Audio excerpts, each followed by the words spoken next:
Chaque année, dans le printemps de l'optimisme, rebaptisé le Festival des énergies positives, tout change tout le temps. Il y a évidemment des messages de base qui sont les mêmes, le développement personnel, le bien-être au travail, montrer ce qui marche en France.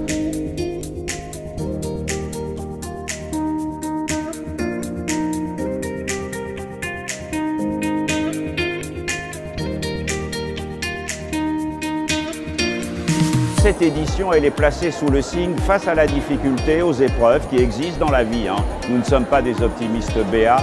C'est là qu'il faut encore plus mobiliser des énergies positives. C'est ça qui est frappant depuis 6 ans, ce sont les progrès qu'a fait cette organisation. C'est un rendez-vous qui pour moi devient incontournable.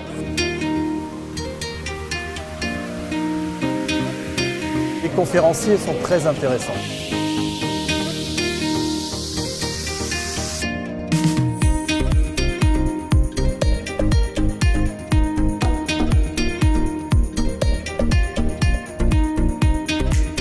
J'attends pour un atelier sur les énergies positives et le positive thinking.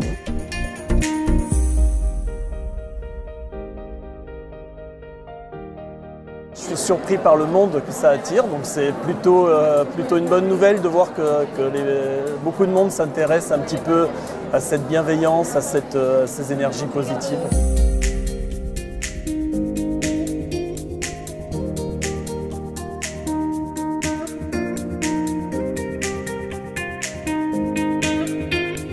J'ai besoin de participer à des événements qui vous donnent cette fameuse énergie positive. Ici, c'est le meilleur endroit pour rencontrer des optimistes. Cette journée même, elle est évidemment marquée par un événement considérable. C'est la conférence de Martin Seligman.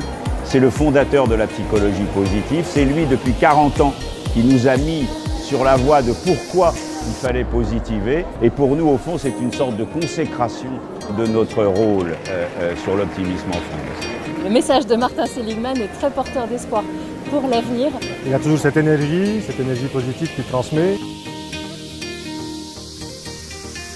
I'm very grateful to be part of this meeting, and I think perhaps the time has come for France to take the positive in life very seriously. On est là pour honorer la femme la plus optimiste de France, désignée par les Français, pas par nous. Et Céline Renaud. Alors, je suis devenue la femme la plus optimiste de France. Ça me plaît beaucoup.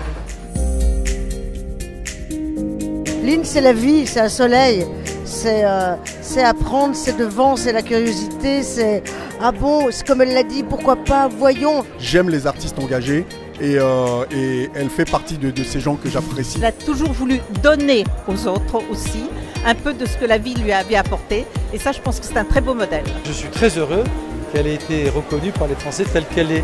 On ne peut pas mesurer le bonheur. Mais si je pouvais le mesurer, il est immense, il est à l'infini. Je pense que c'est ça l'optimisme, c'est parier en permanence sur le fait que tout est possible et on peut changer n'importe quoi en nouvel univers de possibilités. Je dirais aux gens qu'on ne convainc pas qu'il vaut mieux être de bonne humeur, qu'il vaut mieux sourire, qu'il vaut mieux créer de l'entrain et du bonheur que créer de la tristesse ou de la colère. Je leur dirais, comme le fait mon ami Philippe Gabillier, si je ne vous ai pas convaincu avec l'optimisme, essayez le pessimisme et revenez me voir après.